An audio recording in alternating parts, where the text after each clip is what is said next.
إن الحمد لله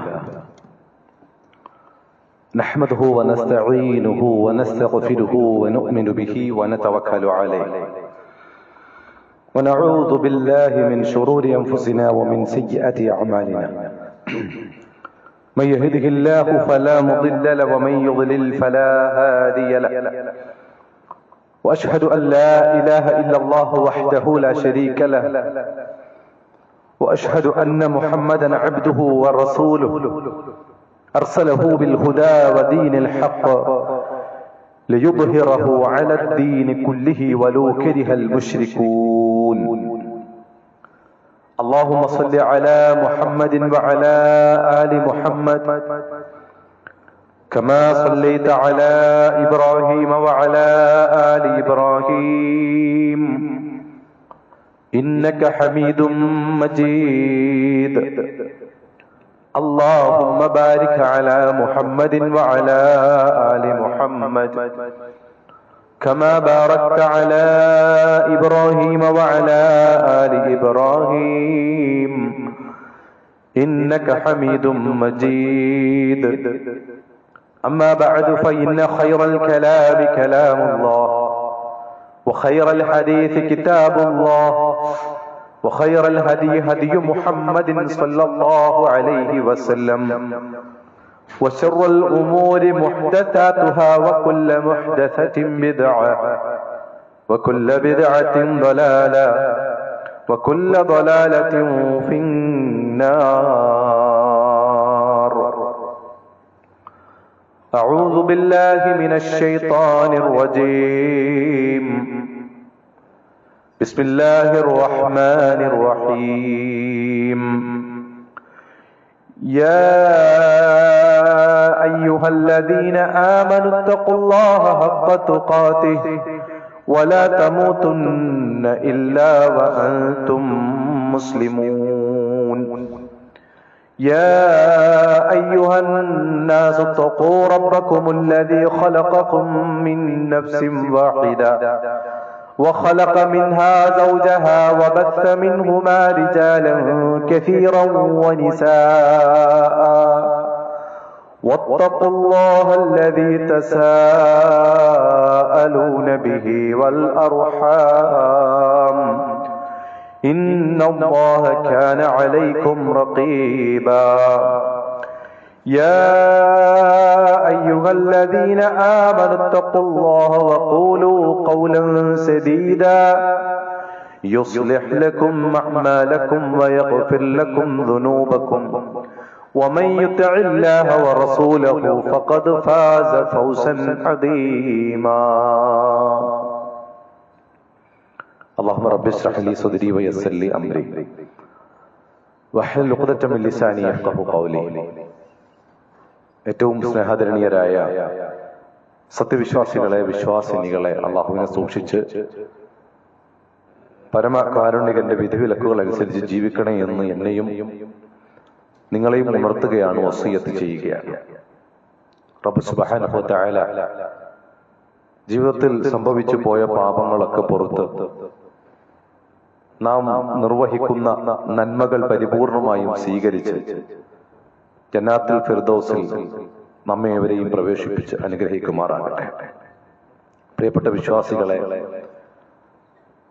ശഅബാനിന്റെ പകുതി പിന്നിട്ട് പരിശുദ്ധ റമദാനിന്റെ അരികിലേക്ക് നമ്മൾ ഇങ്ങനെ എത്തിക്കൊണ്ടിരിക്കുന്ന ഒരു സാഹചര്യമാണ്.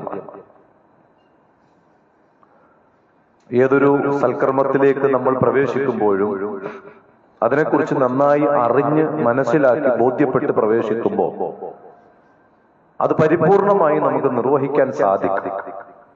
അറിവില്ലായ്മ പല രൂപത്തിൽ നമുക്ക് അതൊരു വിപത്തായി മാറും, നാശമായി മാറും, ഒരുപക്ഷെ ചെയ്യുന്ന അമലുകൾക്ക് പ്രതിഫലമില്ലാത്തതുമായി തീരും. നബി സല്ലല്ലാഹു അലൈഹി വസല്ലമയുടെ സമയത്ത് കാലത്തുണ്ടായ ഒരു സംഭവം, അതായത് ഒരു യുദ്ധത്തിൽ പരിക്കുപറ്റിയ ഒരു സ്വഹാബി തലയ്ക്ക് മാരകമായി പരിക്കുപറ്റി കിടക്കുന്ന അവസ്ഥയിൽ അദ്ദേഹം ജനാപത്ത് ബാധിച്ച ഒരു അവസ്ഥയും ഉണ്ടായി. അപ്പൊ കുളിക്കേണ്ട ഒരു നിർബന്ധമായ ഒരു സാഹചര്യത്തിലായിരുന്നു അദ്ദേഹം ഉണ്ടായിരുന്നത്. അങ്ങനെ സഹാബത്തിനോട് ആ വിഷയം ചോദിച്ചു, എനിക്ക് പരിക്കുണ്ട്, വെള്ളം നനയ്ക്കുന്നത് ബുദ്ധിമുട്ടാകും, അതുകൊണ്ട് തയമ്മം ചെയ്താൽ മതിയാകുമോ എന്ന് ചോദിക്കുന്ന സമയത്ത് ഇല്ല, കുളിക്കൽ നിർബന്ധമാണ് എന്ന രൂപത്തിൽ ഒരു മറുപടി കൊടുക്കുകയും അങ്ങനെ അദ്ദേഹത്തിന്റെ ആ മുറിവിൽ വെള്ളം നനഞ്ഞ് അത് അദ്ദേഹത്തിന്റെ ഒരു മരണത്തിന് തന്നെ കാരണമായി തീർന്നു എന്ന് നമുക്ക് ആ സംഭവത്തിലൂടെ മനസ്സിലാക്കാൻ സാധിക്കുന്നുണ്ട്. അതിനുശേഷം ആ സ്വഹാബിയുടെ മരണം നബി സല്ലല്ലാഹു അലൈഹി വസല്ലം അറിഞ്ഞപ്പോ വളരെ ഗൗരവമേറിയ ഒരു പ്രതികരണമാണ് നബി സല്ലല്ലാഹു അലൈഹി വസല്ലം നടത്തിയത്. ഖതലൂഹു, അദ്ദേഹത്തെ അവർ കൊന്നു അല്ലേ, അല്ലെങ്കിൽ ആ രൂപത്തിൽ ഒരു മരണത്തിലേക്ക് കൊണ്ടെത്തിച്ചു. ഖതലഹുമുല്ലാഹ്, അള്ളാഹുവിന് അവരോട് ഒരു പിണക്കം ആ വിഷയത്തിൽ ഉണ്ടാകട്ടെ എന്ന് റസൂലുള്ളാഹി പറഞ്ഞു. അങ്ങനെ ചെയ്തതിന്റെ പേരിൽ അള്ളാഹുവിന് ഒരു പിണക്കം അവരോട് ഉണ്ടാകട്ടെ എന്ന് പറഞ്ഞു. എന്നിട്ട് റസൂലുള്ളാഹി പറഞ്ഞു, അലാ സഅലൂ ഇദ് ലം യഅലമൂ, അറിയത്തില്ലായിരുന്നെങ്കിൽ അവർക്ക് ചോദിച്ചുകൂടായിരുന്നോ? ഒരു വിഷയത്തെക്കുറിച്ച് കൃത്യമായ ധാരണയില്ലെങ്കിൽ ആ വിഷയത്തെക്കുറിച്ച് അവർക്ക് ചോദിക്കാൻ പാടില്ലായിരുന്നോ? ഫഇന്നമാ ശിഫാഉൽ ഇയ്യിൽ സുആൽ, തീർച്ചയായും അറിവില്ലായ്മ എന്ന് പറയുന്ന രോഗത്തിന്റെ മരുന്ന് ചോദിച്ചറിയുക എന്നുള്ളതാണ്. അറിവില്ലായ്മ എന്ന രോഗത്തിന്റെ മരുന്ന് ചോദിച്ചറിയുക എന്നുള്ളതാണ് എന്ന് നബി സല്ലല്ലാഹു അലൈഹി വസല്ലം ഓർമ്മപ്പെടുത്തി. നമസ്കാരത്തെ കുറിച്ച് റസൂലുള്ളാഹി പഠിപ്പിക്കുമ്പോ സല്ലു കമാ റഅയ്തുമൂനി ഉസല്ലി, ഞാൻ എങ്ങനെ നിസ്കരിക്കുന്നത് നിങ്ങൾ കണ്ടുപോ അതുപോലെ നിങ്ങൾ നമസ്കാരം നിർവഹിക്കണമെന്ന് റസൂലുള്ളാഹി സ്വല്ലല്ലാഹു അലൈഹി വസല്ലം പറഞ്ഞു. ഹജ്ജ് നിർവഹിക്കുന്ന സമയത്ത് റസൂലുള്ളാഹി പറഞ്ഞു, ഖുദൂ അന്നി മനാസികകും, കൃത്യമായി കണ്ട് പഠിച്ച് മനസ്സിലാക്കി അതുപോലെ നിങ്ങൾ ചെയ്യണം. ഇനി ഒരു ഹജ്ജിന് ഉണ്ടായിക്കൊള്ളണമെന്നില്ല, ഇനി നിങ്ങൾക്ക് ഇങ്ങനെ ഒന്ന് കാണാൻ സാധിച്ചു കൊള്ളണമെന്നില്ല. അതുകൊണ്ട് കൃത്യമായി പഠിച്ച് മനസ്സിലാക്കണം എന്ന് റസൂലുള്ളാഹി സ്വല്ലല്ലാഹു അലൈഹി വസല്ലം ഓർമ്മപ്പെടുത്തുന്നുണ്ട്. അതുകൊണ്ട് തന്നെ നമ്മളിലേക്ക് വരാനിരിക്കുന്ന നോമ്പിനെ കുറിച്ച് അറിഞ്ഞവരും കേട്ടവരും പഠിച്ചവരും ഒരുപാട് മനസ്സിലാക്കിയവരും ഒക്കെയാണ്. പക്ഷേ ചില കാര്യങ്ങൾ ഓർമ്മപ്പെടുത്തൽ ഉണ്ടായില്ലെങ്കിൽ അതൊരു പക്ഷെ നമുക്ക് അതിന്റെ ഭവിഷ്യത്ത് പിന്നീട് ഉണ്ടാകും. അതുകൊണ്ട് തന്നെ നബി സല്ലല്ലാഹു അലൈഹി വസല്ലമ ഇത്തരത്തിലുള്ള ചില ആളുകളെ കുറിച്ചിട്ടായിരിക്കാം പറഞ്ഞത്, റുബ്ബ സ്വാഇമിൻ, ഒരുപാട് നോമ്പുകാരുണ്ട്, നോമ്പെടുക്കുന്ന ഒരുപാട് ആളുകളുണ്ട്, ലൈസ ലഹു മിൻ സിയാമിഹി ഇല്ലൽ ജൂഅ, അവരുടെ നോമ്പ് കൊണ്ട് അവർക്ക് വിശപ്പല്ലാതെ മറ്റൊന്നും കിട്ടില്ല. ആയിരക്കണക്കിന് എണ്ണിയാൽ ഒടുങ്ങാത്ത പ്രതിഫലം ഉണ്ട് എന്ന് റസൂലുള്ളാഹി സ്വല്ലല്ലാഹു അലൈഹി വസല്ലം പഠിപ്പിച്ചതാണ്. അസ്സൗമു ലീ വഅന അജ്സി ബിഹി, നോമ്പ് എനിക്കുള്ളതാണ്, ഞാനാണ് അതിന്റെ പ്രതിഫലം നൽകുന്നത് എന്ന് അല്ലാഹു സുബ്ഹാനഹു വ തആല ഖുദ്സിയായ ഒരു ഹദീസിലൂടെ പറയുന്നത് നമുക്ക് കാണാൻ പറ്റും. എന്ന് പറഞ്ഞാൽ അള്ളാഹു കണക്കല്ലാത്ത പ്രതിഫലം നോമ്പിന് നൽകുമെന്ന് പറഞ്ഞു. അസ്സിയാമു ജുന്ന, നോമ്പ് ഒരു പരിചയാണെന്ന് പറഞ്ഞു.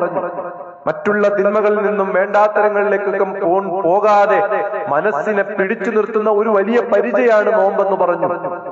അങ്ങനെ ഒരുപാട് പ്രത്യേകതകൾ പറഞ്ഞ കൂട്ടത്തിൽ റസൂലുള്ളാഹി ഇങ്ങനെ ഒന്ന് പറഞ്ഞത് എന്തുകൊണ്ടായിരിക്കും? റുബ്ബ സ്വാഇമിൻ, ഒരുപാട് നോമ്പുകാരുണ്ട്, ലൈസ ലഹു മിൻ സിയാമിഹി ഇല്ലൽ ജൂഅ, അവരുടെ നോമ്പ് കൊണ്ട് വിശപ്പല്ലാതെ മറ്റൊന്നുമില്ല, ഈ പറഞ്ഞ പ്രതിഫലം ഒന്നും കിട്ടൂല. അതുപോലെ പറഞ്ഞു റുബ്ബ ഖായിമിൻ, ഒരുപാട് നിന്ന് നമസ്കരിക്കുന്നവരുണ്ട്, സമയം ചെലവഴിച്ച് പാരായണങ്ങൾ നടത്തി നിന്ന് നമസ്കരിക്കുന്ന ആളുകളുണ്ട്, ലൈസ ലഹു മിൻ ഖിയാമിഹി ഇല്ല സഹർ, അവരുടെ ആ നൃത്തം കൊണ്ട്, ആ നിന്ന് നമസ്കാരം കൊണ്ട് ഉറക്കമൊഴിയലല്ലാതെ മറ്റൊന്നും കിട്ടൂല. നിസ്കാരത്തിന് എത്ര പ്രതിഫലമാണുള്ളത്? ആ പ്രതിഫലം ഒന്നും കിട്ടാത്ത നിസ്കാരക്കാരായി ചില ആളുകൾ മാറുമെന്ന് പറഞ്ഞതിന്റെ കാരണം എന്തായിരിക്കും?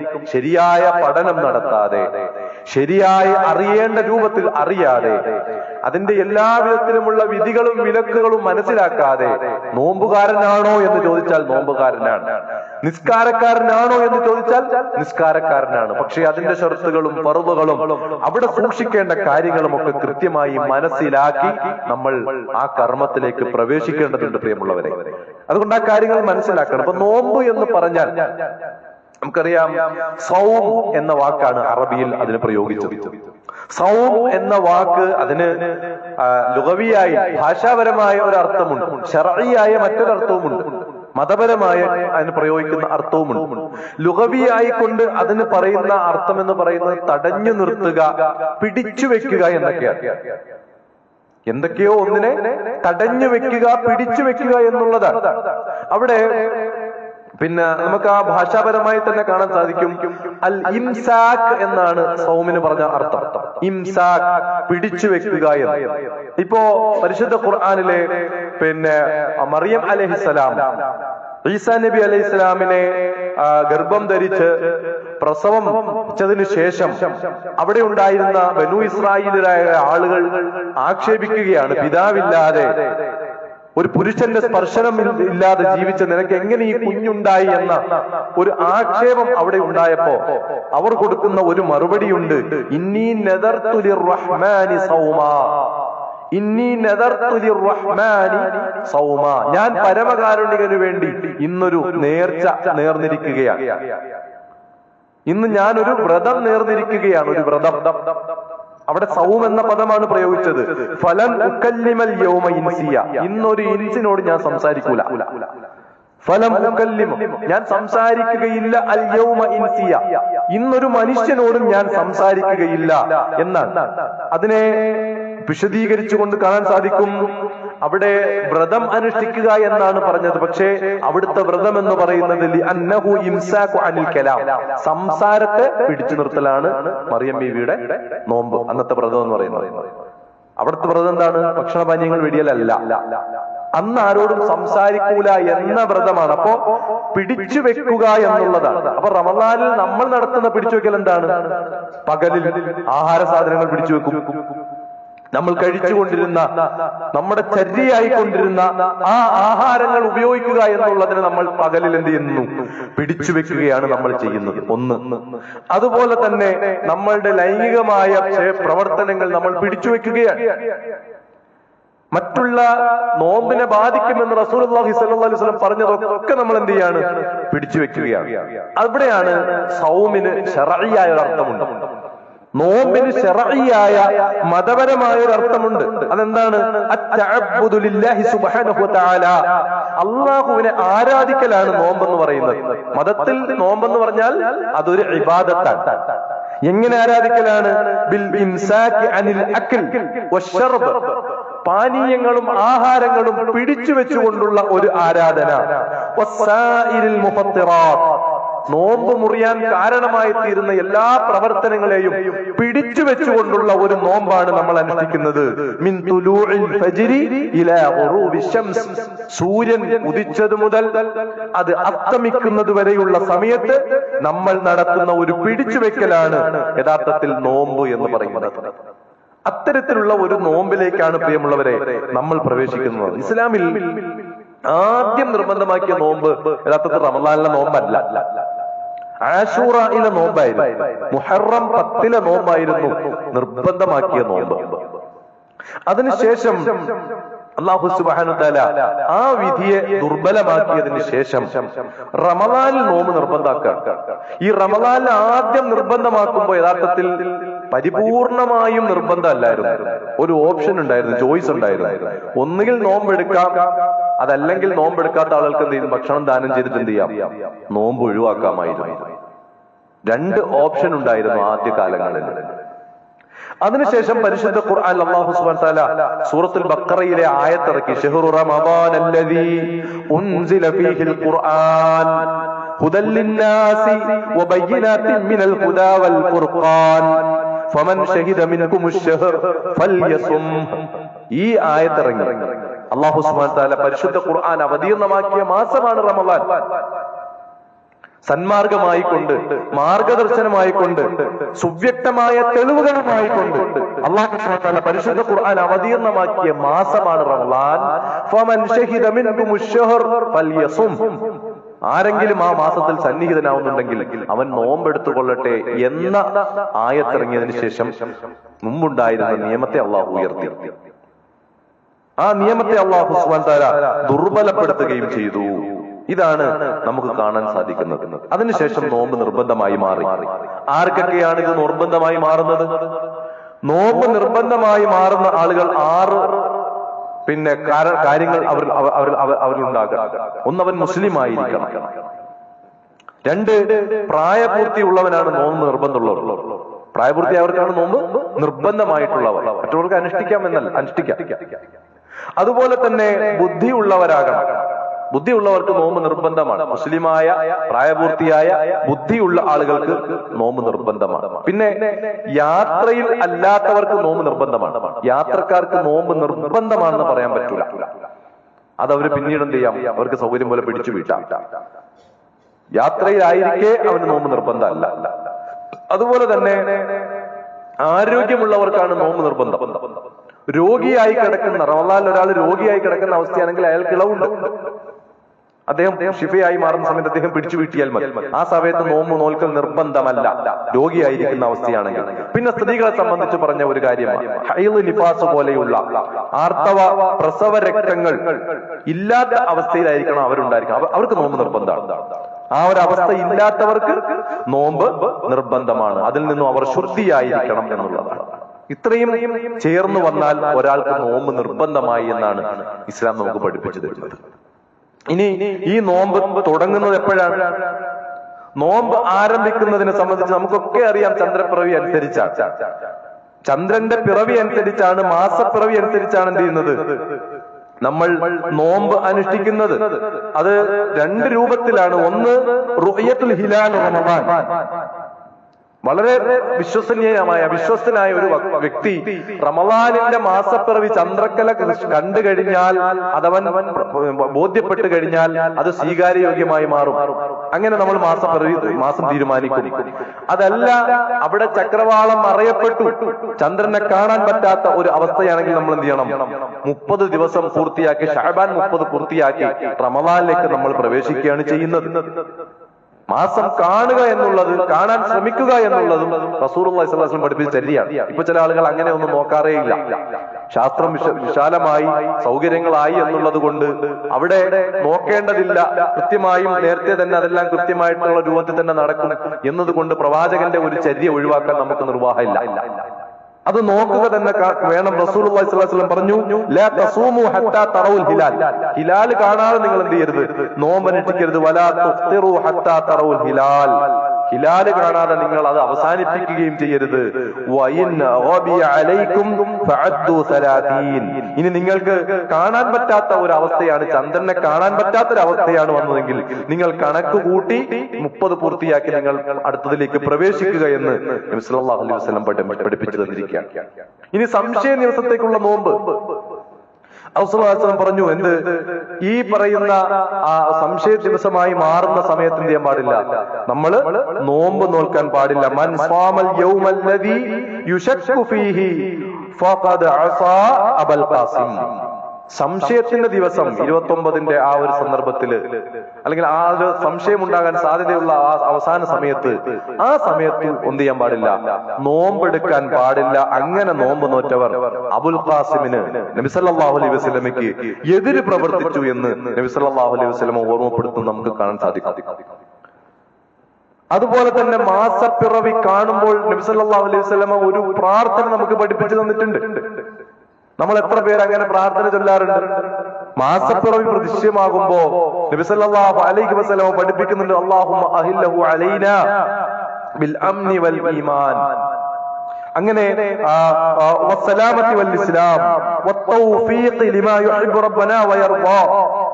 അങ്ങനെ ഒരു പ്രാർത്ഥന റസൂലുള്ളാഹി സ്വല്ലല്ലാഹു അലൈഹി വസല്ലം മാസപ്പിറവി ദൃശ്യമാകുമ്പോൾ ചൊല്ലുവാൻ തന്നെ ചെയ്തിട്ടുണ്ട്, നമുക്ക് പഠിപ്പിച്ചു തന്നിട്ടുണ്ട്. അതൊക്കെ പഠിക്കാനുള്ള സംവിധാനം ഇന്ന് നമ്മുടെ മുമ്പിലുണ്ട്. പ്രാർത്ഥനകൾ എല്ലാ സന്ദർഭങ്ങളിലും പ്രാർത്ഥിക്കാനുള്ള പ്രാർത്ഥനകൾ പഠിപ്പിക്കുന്ന ഒരുപാട് സംവിധാനങ്ങൾ, ജമീൽ പോലെയുള്ള ആപ്പുകൾ നമ്മുടെ മുമ്പിലുണ്ട്. ജസ്റ്റ് ഒന്ന് ഓണാക്കി ഒന്ന് പ്രസ് ചെയ്ത് കഴിഞ്ഞാൽ നമുക്ക് നിത്യജീവിതത്തിൽ നമ്മൾ ചൊല്ലേണ്ട എല്ലാ പ്രാർത്ഥനകളും നമ്മുടെ മുമ്പിലുണ്ട്. ആ പ്രാർത്ഥനകളുടെ കൂട്ടത്തിൽ പഠിപ്പിച്ച ഒന്നാണ് ചന്ദ്രപ്പിറവി, മാസപ്പിറവി ദൃശ്യമാകുമ്പോ നമ്മൾ ചെല്ലേണ്ട ഒരു പ്രാർത്ഥനയെ സംബന്ധിച്ച്. അതുകൊണ്ട് പ്രിയമുള്ളവരെ, ഈ രൂപത്തിൽ റമദാനിലേക്ക് നമ്മൾ പ്രവേശിക്കാനിരിക്കുകയാണ്.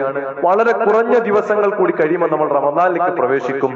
പറഞ്ഞ കാര്യങ്ങൾ അല്ലെങ്കിൽ പഠിപ്പിക്കുന്ന കാര്യങ്ങൾ കൃത്യമായി മനസ്സിലാക്കി ഉൾക്കൊണ്ട് അത് പ്രാവർത്തികമാക്കി നമ്മൾ മുന്നോട്ട് പോയാൽ അല്ലാഹു സുബ്ഹാനഹു വ തആല നമുക്ക് പറഞ്ഞ എണ്ണിയാലൊടുങ്ങാത്ത പ്രതിഫലം, ഒരിക്കലും ഒടുങ്ങാത്ത നാളെ പരലോകത്ത് നമുക്ക് വലിയ മുതൽക്കൂട്ടായി വരുന്ന പ്രതിഫലം, അത് പരിപൂർണമായും നേടിയെടുക്കാൻ നമുക്ക് സാധിക്കും. ആ രൂപത്തിൽ കാര്യങ്ങൾ കൃത്യമായും മനസ്സിലാക്കിയും ഉൾക്കൊണ്ടും ജീവിതത്തിൽ പ്രാവർത്തികമാക്കിയും മുന്നോട്ട് പോകുക.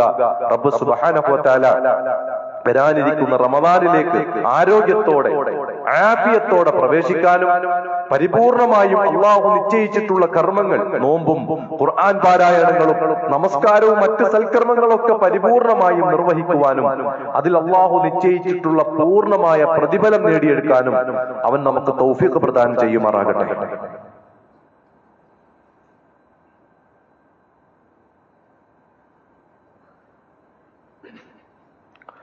അൽഹംദുലില്ലാഹ് حمدا كثيرا طيبا مباركا فيه الصلاة والسلام على أشرف الأنبياء والمرسلين وعلى آله وصحبه أجمعين أما بعد اتقوا الله يا عباد الله. അള്ളാഹുവിനെ സൂക്ഷിച്ച് ജീവിക്കണമെന്ന് ഒരിക്കൽ കൂടി ഉണർത്തുകയാണ്, വസിയ്യത്ത് ചെയ്യുകയാണ്. പ്രിയപ്പെട്ടവരെ, പരിശുദ്ധ റമദാനിലേക്ക് പ്രവേശിക്കുമ്പോൾ അതിൽ പ്രവേശിക്കുന്നതിന് മുമ്പ് നമ്മൾ മനസ്സിലാക്കിയിരിക്കേണ്ട കുറെ കാര്യങ്ങളാണ് ഓർമ്മപ്പെടുത്തുന്നത്. കഴിഞ്ഞ ആഴ്ചയിലെ ഖുത്ബയിലും അത്തരം ചില കാര്യങ്ങളാണ് ഓർമ്മപ്പെടുത്തിയത്. റമദാനിലെ അല്ലാത്ത സമയത്ത് നമുക്ക് പ്രധാനമായും ഉണ്ടായിരിക്കേണ്ട ഏറ്റവും പ്രധാനപ്പെട്ട ഗൗരവപ്പെട്ട ഒരു കാര്യം നിയ്യത്താണ്. നോമ്പുമായി ബന്ധപ്പെട്ട് മറ്റേത് കർമ്മത്തെയും പോലെ നിയ്യത്തിന് വളരെ വലിയ പ്രാധാന്യമുണ്ട്. നിയ്യത്ത് എന്ന് പറഞ്ഞാൽ ഉദ്ദേശം എന്നാണ്. നമ്മളൊരു കാര്യത്തെ നമ്മളുടെ മനസ്സിൽ ഏതൊരു ഉദ്ദേശ ലക്ഷ്യത്തോടു കൂടിയാണോ ചെയ്യുന്നത് അതാണ് അവൻ ഉണ്ടാകുക എന്നുള്ളത് റസൂലുള്ളാഹി സ്വല്ലല്ലാഹു അലൈഹി വസല്ലം പഠിപ്പിച്ചു തന്നൊരു യാഥാർത്ഥ്യമാണ്. ഇന്നമൽ അഅ്മാലു ബിന്നിയ്യാത്ത്. മഹാനായ ഉമർ ഇബ്നുൽ ഖത്താബ് റളിയല്ലാഹു അൻഹു ആണ് ആ ഹദീസ് നമുക്ക് പഠിപ്പിച്ചു തന്നിട്ടുള്ളത്. ഏതൊരു പ്രവർത്തനവും കർമ്മത്തിന് നിയ്യത്തിന്റെ അടിസ്ഥാനത്തിലായിരിക്കും. ഏതൊരു കർമ്മവും നിയ്യത്തിന്റെ അടിസ്ഥാനത്തിലായിരിക്കും. അത് ആ നിയ്യത്തിനെ സംബന്ധിച്ച് നമുക്ക് പഠിപ്പിച്ചു തന്നിട്ടുള്ള ഏറ്റവും പ്രധാനപ്പെട്ട ഒരു കാര്യം അത് ഖസ്തുൽ ഖൽബാണ്. ഹൃദയത്തിന്റെ ഒരു ഉറപ്പാണ്. നമ്മുടെ ഹൃദയത്തിന്റെ ഒരു ഉറപ്പാണ് നിയ്യത്ത് എന്ന് പറയുന്നത്. അത് ചൊല്ലിപ്പറയേണ്ട ഒന്നല്ല. പലപ്പോഴും നിസ്കാരത്തിന് മുമ്പ് കൈകെട്ടാൻ നിൽക്കുന്നതിന് മുമ്പും നോമ്പ് അനുഷ്ഠിക്കാൻ വേണ്ടി ഒരുങ്ങുന്നതിന്റെ മുമ്പും പല ആളുകളും ചൊല്ലിപ്പറയുന്നതായിട്ട് നമുക്ക് കാണാൻ സാധിക്കും. അങ്ങനെ ഒരു ചൊല്ലിപ്പറയൽ റസൂലുള്ളാഹി സ്വല്ലല്ലാഹു അലൈഹി വസല്ലമയുടെ ചര്യയിൽ നമുക്ക് കാണാൻ സാധിക്കില്ല. മറിച്ച് നമ്മുടെ ഹൃദയത്തിന്റെ ഉറപ്പാണ് ഏതൊരു പ്രവർത്തനത്തിലും നിയത്തി. അത് നിസ്കാരത്തിലും നോമ്പിലും മാത്രമല്ല ഈ നിയത്തുള്ളത്. വീട്ടിൽ നിന്ന് നമ്മൾ ഇറങ്ങുമ്പോഴും, നമ്മൾ ഒരാളെ മുഖത്ത് നോക്കി പുഞ്ചിരിക്കുമ്പോഴും, നമ്മൾ ഒരു വസ്ത്രം എടുത്ത് ധരിക്കുമ്പോഴും ഒക്കെ എല്ലാറ്റിനും റസൂലുള്ളാഹിയുടെ ചര്യ അനുസരിച്ചാണ് ചെയ്യുന്നതെങ്കിൽ നമുക്ക് എന്തുണ്ട്? പ്രതിഫലമുണ്ട്. ആ പ്രതിഫലം കിട്ടണമെങ്കിൽ ഞാൻ എന്ത് വേണം? നിയത്ത് വേണം. അവിടെയൊക്കെ നമ്മൾ ചൊല്ലി പറയാറുണ്ടോ? ഉടുപ്പ് ധരിക്കുമ്പോൾ ഞാൻ ഈ വസ്ത്രം ധരിക്കുന്നത് അള്ളാഹിന്റെ പ്രതി ആഗ്രഹിച്ചുകൊണ്ടാണ് നിയത്ത് ചൊല്ലിപ്പറയാം. ഇല്ല, അവിടെ എല്ലാം സത്യത്തിൽ നിയത്ത് വേണം. എല്ലാ കർമ്മങ്ങളിലും നമ്മൾ നിയത്ത്, മനസ്സിന്റെ ആ ഒരു ഉദ്ദേശവും ഉറപ്പുമാണ് എന്നുള്ളത് അത് നമ്മൾ മുൻകാല പണ്ഡിതന്മാരുടെയൊക്കെ അഭിപ്രായങ്ങൾ എടുത്ത് നോക്കിയാൽ കാണിക്കും. പിന്നെ ലാ യസിഹു സൗമു ബിദീൻ നിയത്തി. നിയത്തില്ലാതെ ഒരു നോമ്പ് എന്ത് ചെയ്യത്തില്ല? സ്വീകാര്യയോഗ്യമാവുകയില്ല. അത് എല്ലാ മദ്ഹബിലെയും പണ്ഡിതന്മാർ ചെയ്തിട്ടുണ്ട്, കൃത്യമായി കൊണ്ട് പറഞ്ഞതായിട്ട് നമുക്ക് കാണാൻ സാധിക്കും. അതുപോലെ തന്നെ ഈ നിയ്യത്ത് ചെയ്യുമ്പോ അത് സുബഹിയുടെ ആദാൻ ബാങ്കിന് മുമ്പ് തന്നെ എന്ത് ചെയ്തിരിക്കണം? നമ്മൾ ഫർള് നോമ്പിന്റെ നിയ്യത്ത് വെച്ചിരിക്കണം. അതായത് ഒരു നോമ്പ് തുറന്നതിന് ശേഷം അല്ലെങ്കിൽ സൂര്യൻ അസ്തമിച്ചതിന് ശേഷം ആ നോമ്പ് തുടങ്ങുന്ന ഫജ്റിന്റെ ബാങ്കിന്റെ സമയം വരെ നമുക്ക് നിയ്യത്താക്കാനുള്ള സമയമുണ്ട്. ആ സമയത്ത് നമ്മൾ എന്ത് ചെയ്തിരിക്കണം? നിയ്യത്ത് കൃത്യമായി വെച്ചിരിക്കണം. അതിനുശേഷം വെച്ചാൽ അത് സ്വീകാര്യയോഗ്യമാകുകയില്ല. അവൻ ആ നോമ്പ് പിന്നെ പിടിച്ചു വീഴണം. എന്നാൽ സുന്നത്തായ ഒരു നോമ്പിന് നമുക്ക് മുഹറിന് മുമ്പായിട്ടുള്ള സമയം വരെ നമുക്ക് എന്ത് ചെയ്യാൻ പറ്റും? നിയത്ത് ചെയ്യാൻ പറ്റും. ആ സമയത്ത് വരെയും ആഹാരം ഒന്നും കഴിച്ചിട്ടില്ല, നോമ്പിന്റെ അവസ്ഥയിലാണ് ഉള്ളത്, എന്നാൽ നിയത്താക്കിയിട്ടില്ല. സുന്നത്ത് നോമ്പായിട്ട് എന്ത് ചെയ്യാം? നിയത്താക്കാം. പക്ഷെ ഫർളായ നോമ്പ് നിയത്താക്കണമെങ്കിൽ ഈ രൂപത്തിൽ തന്നെ മഹാനായ ഇമാം നബവി റഹ്മഹുല്ല ആ വിഷയത്തിൽ കൃത്യമായി പറഞ്ഞു. നിർബന്ധ നോമ്പിന് ഫജ്റിന് മുമ്പ് തന്നെ എന്ത് ചെയ്യണം? നിയത്താക്കിയിരിക്കണമെന്ന് നമുക്ക് കൃത്യമായി കൊണ്ട് കാണാൻ സാധിക്കും. അപ്പൊ ഈ കാര്യങ്ങളൊക്കെ കൃത്യമായി ശ്രദ്ധിച്ച് ഓരോ കാര്യങ്ങൾക്കും നമ്മൾ നിയത്തായിട്ട് മുന്നോട്ട് പോയി കഴിഞ്ഞാൽ അല്ലാഹു സുബ്ഹാനഹു വ തആല സ്വീകരിക്കും. നിയത്തില്ലാത്ത ഒരു അവസ്ഥ നമുക്കുണ്ടായാൽ അത് സ്വീകരിക്കപ്പെടുകയും ഇല്ല. മഹാനായ അബ്ദുല്ലാഹി ഇബ്നു ഉമർ റളിയല്ലാഹു അൻഹുവിന്റെ ഒരു ഹദീസുമായി ബന്ധപ്പെട്ട് അദ്ദേഹം പറയുന്ന ഒരു കാര്യം നമുക്ക് കാണാൻ സാധിക്കും. അദ്ദേഹം നമസ്കാരത്തിന് മയ്യത്ത് നമസ്കാരങ്ങളിൽ പങ്കെടുക്കുമായിരുന്നു. സ്വാഭാവികമാണ്, മയ്യത്ത് നമസ്കാരങ്ങളിൽ ഇഷ്ടംപോലെ പങ്കെടുത്തിട്ടുണ്ട്. പക്ഷേ ഒരു മയ്യത്ത് നമസ്കാരം മയ്യത്തിനെ പിന്തുടർന്ന് അതിനുവേണ്ടി നമസ്കാരം നിർവഹിച്ച് അതിനെ അടക്കുന്ന ആ സ്ഥലത്ത്, മയ്യത്ത് ചെയ്യുന്ന സ്ഥലത്ത് തസ്ബീഹ് ചൊല്ലി പ്രാർത്ഥനയോടുകൂടി അവിടെ നിലകൊണ്ട് തിരിച്ചു പോകുന്ന ഒരു വ്യക്തിക്ക് 2 ഖീറാത്ത് പ്രതിഫലമുണ്ട്. അതായത് ഉഹുദ് മലയോളം വരും ഖീറാത്ത് എന്ന് പറയുന്നത്. അത്രയും വലിയ പ്രതിഫലമുണ്ട് എന്ന സംഭവം അറിയില്ലായിരുന്നു. എത്രയോ കാലം അറിയില്ലായിരുന്നു. കുറെ കാലം കഴിഞ്ഞാണ് അങ്ങനെ ഒരു പ്രതിഫലം ഉണ്ടെന്ന് അറിഞ്ഞത്. ഇത് അറിഞ്ഞ ആ സമയത്ത് അദ്ദേഹം പറഞ്ഞു, എനിക്ക് എത്രയോ ഖീറാത്തുകൾ നഷ്ടപ്പെട്ടു പോയി എന്നാണ്. എങ്ങനെയാണ് നഷ്ടപ്പെട്ടു പോയത്? പിന്തുടരാതിരുന്നിട്ടല്ല, നിസ്കരിക്കാതിരുന്നിട്ടല്ല, മയ്യത്ത് അടക്കുന്നിടത്ത് നിൽക്കാതിരുന്നിട്ടല്ല നഷ്ടപ്പെട്ടത്, നിയത്തില്ലാതിരുന്നിട്ട്. അത് അറിവില്ലാതിരുന്നത് കൊണ്ടാണ് നിയത്തില്ലാതെ വന്നത്.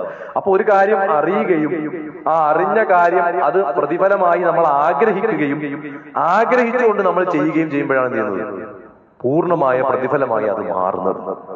ആ രൂപത്തിൽ നമ്മൾ റമദാനിനെ സ്വീകരിച്ചാൽ നമുക്ക് ഒത്തിരി പ്രതിഫലം കിട്ടും. അത് നോമ്പ് കൊണ്ട് മാത്രമല്ല, നിസ്കാരം, മറ്റേത് സൽക്കർമ്മം എടുത്താലും അതിൻ്റെതായ പ്രതിഫലം നമുക്ക് കിട്ടും. പ്രത്യേകിച്ച് റമദാനാകുമ്പോൾ അത് കുറച്ചുകൂടി കൂടും. സൽക്കർമ്മങ്ങൾ ധാരാളമായി ചെയ്യാനുള്ള അവസരമാണ് റമദാൻ എന്ന് പറയുന്നത്. ദാനധർമ്മങ്ങൾ വർദ്ധിപ്പിക്കേണ്ട ഒരു സമയമാണ് റമദാൻ എന്ന് പറയുന്നത്. നമുക്കറിയാം, അള്ളാഹുവിന്റെ ഭവനങ്ങൾ അതിനു വേണ്ടിയിട്ട് ഒരുങ്ങിക്കൊണ്ടിരിക്കുകയാണ്. അത്തരത്തിലുള്ള അൽഹംദുലില്ലാഹ്, നമ്മൾ സാന്ദർഭികമായ ഒരു വിഷയം എനിക്ക് ഓർമ്മപ്പെടുത്താനുള്ളത്, നമ്മൾ കഴിഞ്ഞ ഈ ഒരു സമയത്താണെന്ന് എനിക്ക് തോന്നുന്നത്, കൊല്ലം ജില്ലയിൽ മൈനാഗപ്പള്ളി എന്ന് പറയുന്ന പ്രദേശത്തേക്കുള്ള ഒരു പള്ളിയുടെ കാര്യം നമ്മൾ ഇവിടെ പറഞ്ഞു. ആ പള്ളിയുടെ പൂർത്തീകരണം കഴിഞ്ഞ മാസം നടന്നു. അവിടെ നമസ്കാരം ആരംഭിച്ചു. ഈ പറയുന്ന റമളാനിന് അവിടെ ധാരാളം ആളുകൾ സുജൂദ് ചെയ്യുന്ന ഒരു പള്ളിയായി അത് മാറുകയാണ്. അതിനുവേണ്ടി സാമ്പത്തികം ചെലവഴിച്ചവർ ഇവിടെ ഉണ്ട്, ഓഫർ പറഞ്ഞത് നൽകിയവരുണ്ട്. അൽഹംദുലില്ലാഹ്, അള്ളാഹു അത് പരിപൂർണമായിട്ടും സ്വീകരിക്കുമാറാകട്ടെ. അതുപോലെ പിന്നെ ഒരു 3-4 സഹോദരങ്ങൾ ഇന്ന് സഹായം അഭ്യർത്ഥിച്ചുകൊണ്ട് നിങ്ങളുടെ അടുക്കൽ വന്നിട്ടുണ്ട്. അത് തൊടിയൂർ എന്ന് പറയുന്ന പ്രദേശത്തുള്ള, അതായത് ഈ ഒരു കാലഘട്ടത്തിലാണ് അവിടെ ഒരു ചെറിയ സംഘം, തൗഹീദിന്റെ ആദർശ പ്രബോധന രംഗത്ത് പ്രവർത്തിക്കുന്ന ഒരു സംഘം അവിടെ രൂപപ്പെട്ടു വന്നിട്ടുണ്ട്. അവരൊരു 25 സെന്റ് വസ്തു വാങ്ങുവാൻ വേണ്ടിയിട്ടുള്ള ഓട്ടത്തിലാണ് അവരുള്ളത്. 2 ലക്ഷം രൂപ അവിടെ അഡ്വാൻസ് കൊടുത്തു. ഇനി ഏകദേശം 48 ലക്ഷം രൂപ അതിന്റെ പൂർണ്ണമായിട്ടും അവർക്ക് കൊടുത്തു വിട്ടേണ്ടതുണ്ട്. റമദാനിൽ ഒരു വലിയ സംഖ്യ അവർക്ക് കൊടുക്കണം. അപ്പൊ ആ ഒരു പുതിയ പ്രദേശം എന്ന നിലയിൽ അൽഹംദുലില്ലാഹ് അവിടെ ഒരു വലിയ ചലനം സൃഷ്ടിക്കുവാൻ വേണ്ടി അള്ളാഹുവിന്റെ മാർഗത്തിൽ ഇറങ്ങി പുറപ്പെടുന്ന കുറച്ച് സഹോദരങ്ങൾ അവിടെ ഉണ്ട്. അവർക്ക് ഒരുമിച്ച് കൂട്ടിയാൽ കൂടുന്നതല്ല ആ ഒരു ബാധ്യത. നമ്മൾ മുൻകാലങ്ങളിൽ സഹായിച്ചതുപോലെ ആ വിഷയത്തിൽ ആ സഹോദരങ്ങളെ ഒന്ന് സഹായിക്കണം എന്നുള്ളതാണ് ഈ ഒരു സന്ദർഭത്തിൽ നിങ്ങളെ ഓർമ്മപ്പെടുത്താനുള്ളത്. അവിടെ ഒരു തൗഹീദിന്റെ ഭവനം വരും, ഒരു മദ്രസ സംവിധാനം വരും. ഇൻഷാ അല്ലാഹ് നിങ്ങൾ നമസ്കാരം കഴിഞ്ഞാൽ നിങ്ങൾക്ക് എന്താണോ ചെയ്യാൻ പറ്റുന്ന ഒരു ഓഫർ, അത് റമദാനിന്റെ പകുതിയോടുകൂടിയൊക്കെ ഇൻഷാ അല്ലാഹ് കൊടുത്താൽ മതിയാകും. റമദാൻ കഴിയുമ്പോൾ അവർക്ക് ആ ഒരു തുക കൊടുക്കണം. അതുകൊണ്ട് നമ്മളെല്ലാവരും നല്ലൊരു നീയത്തോടു കൂടി ഒരു വലിയ പ്രതിഫലം പ്രതീക്ഷിച്ച് ഒരു ഭൂമി വാങ്ങുക എന്ന് പറയുമ്പോൾ അവിടെ അത് എന്നെന്ന് നിലനിൽക്കുന്നതായിരിക്കും. ആ ഭൂമി അള്ളാന്റെ മാർഗത്തിൽ തന്നെ ആ ഭൂമി അവിടെ നിലനിൽക്കും. അവിടെ എന്ത് മാറ്റങ്ങൾ വന്നാലും ആ ഭൂമി വാങ്ങാൻ നമ്മൾ കൊടുക്കുന്ന പൈസ എന്ന് പറഞ്ഞാൽ അതൊരു വലിയ പ്രത്യേകത ഉള്ളതാണ്. അതുകൊണ്ട് എല്ലാവരും നിങ്ങൾക്ക് കഴിയുന്ന ഏറ്റവും നല്ല ഒരു സംഭാവന, സഹായം ആ ഒരു മാർഗത്തിൽ കൊടുക്കണം എന്നുള്ളത് ഈ ഒരു സന്ദർഭത്തിൽ പ്രത്യേകം ഓർമ്മപ്പെടുത്തുകയാണ്. അതുപോലെ തന്നെ നമ്മളുടെ മക്കൾ പഠിച്ചിറങ്ങുന്ന ദാഴികൾ ദഅവത്തിന്റെ മാർഗത്തിൽ പ്രവർത്തിച്ചുകൊണ്ടിരിക്കുന്ന ഒരു വലിയ സംവിധാനമാണ് ജാമിഅ അൽ ഹിന്ദ് എന്ന് പറയുന്ന മഹത്തായ സംവിധാനം. ഒരുപാട് പണ്ഡിതന്മാർ പഠിച്ചിറങ്ങുകയും അവർ ഓരോ പള്ളികളിലും വലിയ വിദ്യാഭ്യാസ സ്ഥാപനങ്ങളിൽ അധ്യാപകരായിട്ടും ദഅവാ രംഗത്തുമൊക്കെ ശക്തമായി പ്രവർത്തിച്ചുകൊണ്ടിരിക്കുന്ന ഒരു വലിയ സംവിധാനമാണ് ജാമിഅ അൽ ഹിന്ദ് മിനി ഊട്ടി മലപ്പുറം. അവരുടെ പിന്നെ ഒരു കോൺവക്കേഷൻ സന്നദ്ധാന പ്രോഗ്രാം ഇൻഷാ അല്ലാഹ് അവിടെ തുടങ്ങിക്കഴിഞ്ഞു. ഇന്നലെയും ഇന്നും അതുപോലെ തന്നെ ഇന്നും നാളെയും മറ്റന്നാളും ഒക്കെ ആയിട്ടാണ് ആ പ്രോഗ്രാം നടക്കുന്നത്. അവിടെ നൂറുകണക്കിന് വിദ്യാർത്ഥികൾ, പഠിച്ചിറങ്ങിയ വിദ്യാർത്ഥികൾ സമൂഹത്തിലേക്ക് ദായികളായി ഇറങ്ങാൻ പോവുകയാണ്. ആ ഒരു പ്രവർത്തനം ഏറ്റവും നല്ല രൂപത്തിൽ വിജയിക്കാനും അവർ സമൂഹത്തിന്റെ നാടിന്റെ ഏറ്റവും വലിയ ഈ ഒരു ഇസ്ലാമിക ഇജ്ജത്ത് മുറുകെ പിടിച്ച് ജീവിക്കുന്ന ഈ സന്ദേശം മറ്റുള്ളവർക്ക് പ്രചരിപ്പിച്ചു കൊടുക്കുന്ന ഏറ്റവും നല്ല പണ്ഡിതന്മാരായി പുറത്തിറങ്ങാനുള്ള ഒരു പ്രാർത്ഥന നമ്മളിൽ ഉണ്ടാകണം. അതുപോലെ തന്നെ ആ ഒരു പ്രോഗ്രാം 3 ദിവസമായി നടക്കുന്ന ആ പ്രോഗ്രാമിന് ഒരു സഹായം അവർ അഭ്യർത്ഥിച്ചിട്ടുണ്ട്. അപ്പൊ അത് ഈ നമസ്കാരത്തിൽ നിന്ന് നമ്മൾ പിരിഞ്ഞു പോകുന്നതിന് മുമ്പായിട്ട് എന്താണോ നമുക്ക് ആ ഒരു നന്മയ്ക്ക് കൊടുക്കാൻ പറ്റുന്നത് അത് ഇൻഷാ അല്ലാഹ് നമ്മുടെ അബ്ദുൽ ഷുക്കൂർ സാഹിബിനെ ആ ഒരു സാമ്പത്തികം നിങ്ങൾ ഏൽപ്പിച്ചാൽ അത് ഇന്ന് തന്നെ അവർക്ക് കൊടുക്കണമെന്നാണ് ആവശ്യപ്പെട്ടത്. കാരണം നാളെ പ്രോഗ്രാം കഴിയുകയാണല്ലോ. അപ്പൊ ആ ബാധ്യതയില്ലാതെ പരിപാടി കഴിയാൻ വേണ്ടിയിട്ടാണ് സഹായം അഭ്യർത്ഥിച്ചിട്ടുള്ളത്. ആ ഒരു നന്മയിലേക്ക് എന്താണ് നമുക്ക് ചെയ്യാൻ പറ്റുന്നത് അതുകൂടി ഒന്ന് ഓർമ്മപ്പെടുത്തുകയാണ്. ഇതൊക്കെ നമ്മുടെ പരലോകത്തേക്ക് വേണ്ടിയിട്ടുള്ളതാണ്, ദുനിയാവിലെ ഒരു വിഭവങ്ങൾക്കും വേണ്ടിയിട്ടല്ല. അതുകൊണ്ട് അത്തരം നന്മകളിൽ നമ്മൾ പരമാവധി മുന്നേറുകയാണ് വേണ്ടത്. അല്ലാഹു സുബ്ഹാനഹു വ തആല നമ്മേവരെയും അനുഗ്രഹിക്കുമാറാകട്ടെ. നമ്മളുടെ എല്ലാവിധത്തിലുമുള്ള പ്രവർത്തനങ്ങളും സൽക്കർമ്മങ്ങളും ദാനധർമ്മങ്ങളും ആരാധനകളും ഒക്കെ അള്ളാഹു പരിപൂർണമായും നമ്മിൽ നിന്നും സ്വീകരിക്കുമാറാകട്ടെ. അള്ളാഹു ഞങ്ങളിൽ നിന്നും വന്നുപോയിട്ടുള്ള വീഴ്ചകൾ, പാപങ്ങൾ, തിന്മകൾ അള്ളാഹു ഞങ്ങൾക്ക് പുറത്തു മാപ്പാക്കി തരണമേ റഹ്മാനെ. അള്ളാഹു ഞങ്ങളുടെ നന്മകൾ പരിപൂർണമായി ഞങ്ങളിൽ നിന്നും സ്വീകരിക്കണമേ റഹ്മാനെ.